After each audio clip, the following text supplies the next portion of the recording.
Do you ever feel like manifestation is just another thing on your to-do list that you don't have time for? Like your spiritual practice is something that you have to do? Honestly, you're not alone because I felt that way too. Something that's really changed my relationship with manifestation is blending it into my lifestyle so that no matter what I'm doing, I'm also manifesting. I call this manifestation as a lifestyle, and it's single handedly made the entire manifestation journey more enjoyable for me. And I've seen my desires show up with a lot more ease. Manifesting as a lifestyle has made manifestation go from feeling like a task to something I just naturally do because it's who I am. If you'd like to learn more about this, I've created a step by step guide for you. I'll link it in my show notes so you can check it out. Hey, everybody, and welcome back to another episode of the Affirmation Addict podcast. In honor of Tom and I's wedding month, I'm doing a couple episodes on soulmates, relationships, and things in that realm. And today I wanted to talk about what you are seeking. A lot of us want relationships. A lot of us are craving to meet our soulmates, or a lot of us are even in a relationship. But sometimes we don't really recognize the difference between what we're seeking. In relationships, I think there are two main things we seek, and that is either love or attention. I think on a surface level, we all want love, but I think on a deeper level, sometimes love can get confused by attention. So I want to walk you through a couple of things I learned throughout my relationship before Tom as well as with Tom, understanding that where I was coming from for a long time was out of a need for attention and not love. And so I wanted to give you a couple signs that you're actually seeking attention and help you through transitioning those attention-seeking things to love-seeking and unconditional love. So I hope this episode is helpful for you guys, and I hope you're having a beautiful day.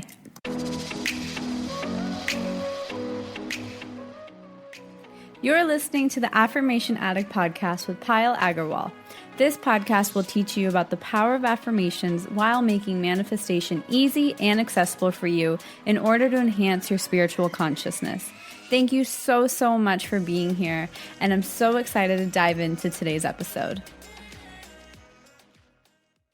Actually, wait, before we get started, I wanted to check with you. Have you heard about my new app? It's called Affirm It, and it's your one-stop shop for all things affirmations, manifestation, and self-healing.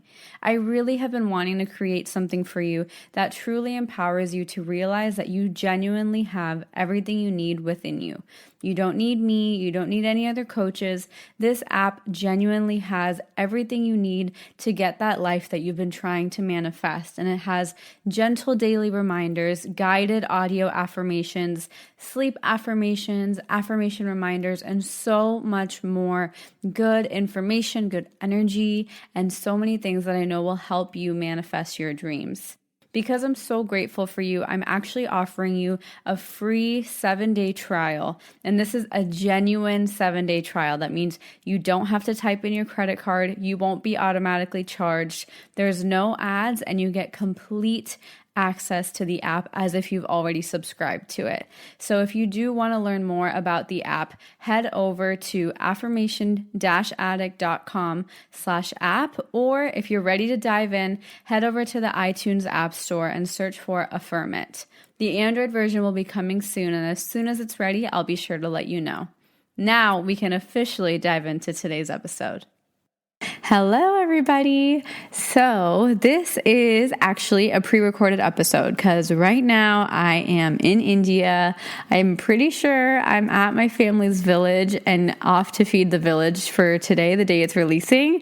But I just wanted to pre-record this for you guys because I want you guys to be part of this wedding, be part of our marriage, and just see and know that you're still supported. That was so important to me while planning this wedding. It was also supporting all of you guys because you guys are my family and have brought me to where I am. And so I know this is a pre-recorded episode. It's publishing later, but that is with the purest intention to help support you even further as I am off getting married and having the time of my life. I want you to know I'm still thinking about you guys.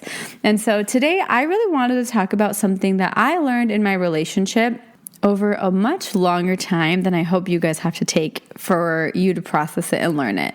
So in relationships, the foundation, when we are trying to find a boyfriend, find a girlfriend, get in that relationship, a lot of us think we're just seeking unconditional love, right? That is on the surface what we all know we really want. But I do think that on a deeper level, and I'm guilty of this too, we're actually seeking attention. And I think I learned this the hard way because when I was dating Tom in the beginning, it was so easy, so nice, but we started off long distance. And anytime he would go hang out with his friends, he would go work even, I would panic because he was not giving me attention. And during that time, I just felt so insecure. And one of the biggest signs that you are actually seeking attention rather than love first is that when someone is not giving you attention, if someone is busy, if someone is not hanging out with you, you start to panic and you feel safe only when they're talking to you and in their presence. So that is sign number one, that you're actually seeking attention rather than love stronger. And I realized that when I was doing that, it would bring me so down. It would create such discussions and arguments that were so pointless because all I wanted was for him to talk to me. And the second he would talk to me, nothing would be wrong. So I would be panicking and wanting to talk to him and texting him and calling him 50 times. And then the second he would call me, he'd be like, hey, what's wrong? And I'd be like, oh, nothing. Like I would probably unconsciously make something up, but in reality, nothing was wrong. I just wanted so much attention from him that I needed to just speak to him. I needed to keep busy. I couldn't live with my own self. So that is sign number one in the fact that you are needing a little bit more attention rather than love, and you're craving a little bit more attention from people in your life. So that was sign number one. And sign number two is that you constantly find yourself playing the victim or feeling like you're the victim. And this is at two levels because sometimes we don't realize we're playing or feeling like we're the victim because we don't even know we're doing it. Our egos and our subconscious mind are just making us look at things like we're always the victim. And so if you feel like you're always in victim mode, if you feel like you are always the one having things happen to her, or you feel like things are always working against you, this might be a sign that you are actually seeking more attention rather than love. Because when we feel like we're in victim mode, when we feel like life is going against us, when we feel like you're always getting the worst end of it and your partner is the bad guy, or you feel like people have to feel sorry for you, a lot of that comes from not feeling worthy enough. It comes from a childhood belief actually that you didn't get enough love when you were a kid. You always felt like you had to really feel really sad to get attention. You felt like you had to you had to get empathy. It was the only way you would get attention if people felt bad for you. So we become to subconsciously create the habit of playing victim and playing helpless, like damsel in distress, like I don't know anything, or my life sucks, and just really feeling like low about yourself, like constantly saying how low you are, constantly talking about your insecurities sometimes makes you put yourself in victim mode because you start to feel bad for yourself. Then your partner will start to feel bad for you and they will give you attention. So a really strong attention-seeking behavior that a lot of us do in relationships, especially when we start out, is we start to just talk down about ourselves. And that's a really big sign that you are not seeking love. You really just want that attention and that validation from somebody. And the third thing that I think a lot of us, and even I did unconsciously, was I would make stuff up. And I did not do this on purpose. I know this can be maybe offensive to some people, but I would make stuff up in order to get that attention. I would make up that I was not okay. I would start to basically talk myself into bad things happening to me. I would essentially make it seem like I need your attention. I am in such pain. I am in agony. I'm sick. I am being ridiculed. I'm not okay. I would basically declare and affirm that things were not okay. So I need your help. And that would be in so many different things where I would say different things. I would make up things and then they would automatically eventually manifest. But in my head, I would make it up in my head and then it would come true. So if you do this, if you do realize you are doing something that you're like, this isn't right, but you don't know how to get out of it, I encourage you to start declaring, I am safe in my relationship. I am seeking love in my relationship. My validation is the only validation I need. Those are the 3 affirmations I would repeat over and over and over again. And also, I would contradict my attention-seeking behavior. So if I know that as an attention-seeking person, I was only feeling good when they're in my presence, I would force myself to be out of their presence and to feel good. I would do the opposite of what my normal self would do. And there's so many examples that I see in every relationship. This doesn't mean you're super needy or you're wrong. Attention-seeking behavior just comes from childhood. This comes from not feeling like you're worthy enough unless you do something to receive that love. It's basically that relationship of that you have to get rewarded to receive love. That's really what attention-seeking behavior is. We call that attention-seeking kind of in like the psychology world, in the social psychology world, that's called attention-seeking behavior. But for us, just on a common level, that's just seeking love by action. It's seeking love on a condition. So to put it in another word, I only feel good on the condition that they're with me. I only feel good in the condition that they make me feel like less of a victim. I only feel good on the condition that I get attention, or they help me and protect me in situations where I'm not safe, or they help me feel better. They help me when I'm sick, and they do nice things for me. It's very conditional. So basically, a really good way to understand the difference between love and attention is love is unconditional. Love doesn't have, oh, you did the dishes for me, so you love me. Love is, it comes naturally. It is not forced. It comes gently, and it's always there. It's not like, oh, if I'm having a good day, I give you love. And if you need it, I give you love. It's more so it's always there. Attention is very conditional. You get attention on a reaction basis. So you get attention if you call them or you text them 100 times, or you get attention if you say, hey, I need your help. Then you get that attention. So there's a really fine line between seeking love and attention. And you're not wrong if you've ever felt this way. I have literally been an attention-seeking person unknowingly until I started getting into this work. And I was like, oh my gosh, what am I doing? Like, this stuff is so subliminal. It's so embedded in our society. Attention-seeking behavior is actually very normal. It's a common societal norm. So most of us do something or the other where we are seeking more attention than love. And the reason we are seeking attention is because we just want to feel important. So in your relationships, whether it's a friendship, whether it's a partnership, notice if you just want people to make you feel important, or if you want people to actually be there for you, to support you and lift you up, even if that means disagreeing with you. That's a really good way to tell whether you're seeking attention or love. If you want someone to be your yes man, someone to just agree with you and support you always, no matter what, and not give you their opinion, that's attention. That's not love. Love is somebody who supports you, gives you their opinion. You're willing to hear their opinion. You grow together, and they tell you if they don't agree with you. They tell you if you might be falling down the wrong path. That is love. It's very unconditional. And attention is really convenient. It's when works for you. It's a little more selfish, and it's very me. I want to feel good.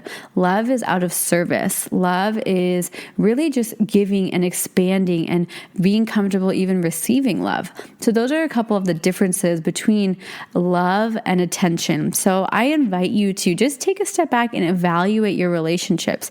Are you seeking more love, or are you seeking more attention? And neither of those are wrong. It's your decision to decide where to shift. How can I seek more love rather than attention? If you are an attention-seeking person, a really strong way to shift to seeking love is to start unconditionally loving yourself. Start to give yourself the attention you need, because whatever you're seeking externally, it's what you're seeking internally as well. So if you're seeking external attention, maybe that means you give yourself a little bit more attention. Maybe you give yourself 5 minutes of stillness, or you write in your journal, or you go get your nails done, even though it's expensive and inconvenient. And that's what it starts with. It starts with giving yourself the super small steps, taking those small steps steps to give yourself the attention you're craving rather than trying to get it from somewhere else. Once you can start to give yourself that attention, you will stop seeking that external validation, that external support, and that external pampering. You will start to pamper yourself, and then you'll start to seek true, unconditional love that actually will serve you far more than attention-seeking behavior. And what I'm not trying to say is, I'm not trying to say that you can only get your soulmate if you're seeking love. That's not true, because I met Tom and I was still in a very much so attention-seeking space. It doesn't kind of decrease your manifesting powers or anything. It's more so that when you seek less attention, your love will come even quicker. It took me and Tom a while to become so smooth, so effortless, so in flow. It took us a long time, and it was a beautiful learning process for us. So whether you're seeking a relationship or you're in one relationship, you can make these changes now to just create even better vibration and energy around you. So this is not a hard thing to do. It is just starts with small steps and taking responsibility. Number one thing I always come back to is take responsibility for your actions and your feelings, because you're not wrong. You are acting the way you are for a certain reason. So just acknowledge, hey, I am the way I am, but I'm also willing to grow and change. That's the biggest thing. So I invite you to start to seek a little bit more love and a little bit less attention, because that was the most monumental thing in our relationship that shifted our relationship for the better, was the moment I stopped seeking that attention. I had such a strong pattern of attention-seeking behavior, and I just didn't know what I was doing, and I couldn't turn it off.